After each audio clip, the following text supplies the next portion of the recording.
Outstanding! I'm Lauren Inglis, and welcome back to my Expat Moving Story and part 3 of our 5-part series with South African expat Gail Webster. In this episode, Gail tells us about her experience when relocating to a destination where her safety was a major concern and how she managed things in a strange land. That's coming up next. Relocating to a new home. New people. New schools. New beginnings and new adventures. Shared with all, right here, on my Expat Moving Story, with our host Lauren Inglis. And your last move was from Dubai to Lagos, Nigeria, which must have been quite a lifestyle change. So What was the biggest challenge that you experienced during that relocation? Well, I think from the first thing, going from what I believe one of the safest places to live, being Dubai, to going to a hardship location like Lagos, Nigeria. I grew up in South Africa. South Africa, Cape Town especially, it's more like a first world country than a third world. So when you speak about Africa, I think we're quite blessed growing up in South Africa and living in Cape Town compared to other African companies. I have traveled a bit of Africa before with my hubby being in his job. I mean, he's been with the same company for almost 30 years now, but looked after Africa mainly for it. So I have gone to Zambia, Angola, but nothing really prepares you for Lagos, Nigeria. It was scary in a sense that there's a lot of kidnapping. It is rife. So we drive around in an armored vehicle.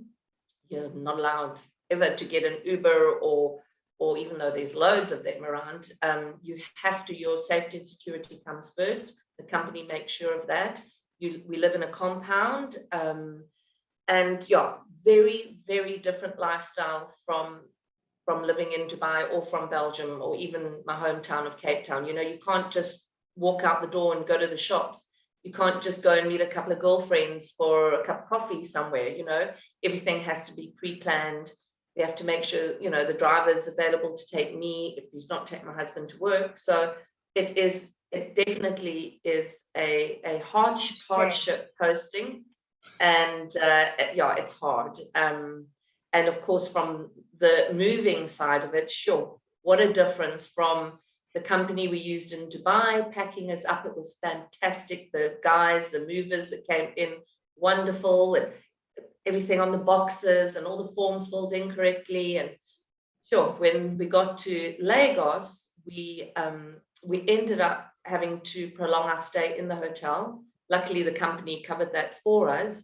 But there was problems with customs, and eventually when the container was ready to be delivered into the compound to the home we were in at the time, the communication and logistics was also a nightmare because they never let the security know what time they were coming. So the security of the compound wouldn't let the container guys in, and it has to be postponed for another day or two because you need a time slot. So logistic wise and communication wise, I can honestly say in Lagos, Nigeria. And how frustrating when you're just waiting for your goods to finally unpack after so long and get settled in and start making the house feel like a home with your own goods and things like that. Well, I think that's a big thing, Lauren. I think that genuinely is the biggest thing because you're so excited after living in a hotel, having microwave food and, 2-minute noodles in your kettle, and you're so sick of going down to the lounge every day and you just want your own stuff around you. And another funny story about that, funnily enough, is when eventually everything did arrive, and very, very nice guys, the crew that delivered everything, they were very sweet, but absolutely clueless on what they were doing. They were unpacking kitchen stuff in the lounge, even though it said on the box, lounge, and it was, and then we've got an IKEA bed, and I'm sure as a lot of expats know, IKEA is great for putting things up, and Anyway, we just stood in amazement when we were watching these guys try and put it together. Luckily, my hubby is a handyman. So what happened eventually, after watching for an hour or two, and they were trying to put up curtain rods and with drills that weren't working, and eventually hubby just said, guys, thank you, but please leave. And he ended up doing it all himself. So yeah, it was very challenging, but luckily I've got a handyman hubby that can do that. Definitely. Well, I mean, I fully agree with you. Dubai definitely offers safety like no other country, that's for sure. And yeah, crew capabilities differ so much from country to country, and I think many people don't realize that.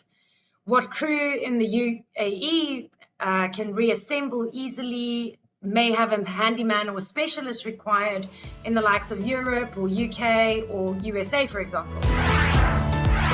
Talk about a culture shock, going from one of the safest places to live and then having to go to a location where kidnapping is a concern. And as Gail said, in this case, nothing really prepares you. But we hope by Gail sharing her experience with us, she may have helped someone prepare if they are being relocated to a hardship location. In part 4 of our 5-part series with Gail, we're going to learn about her direct experience with the relocation companies she's dealt with during her relocations, what they did right and what they did wrong. You can hear about Gail's experiences right now by clicking the link at the end of the video. Thanks everyone.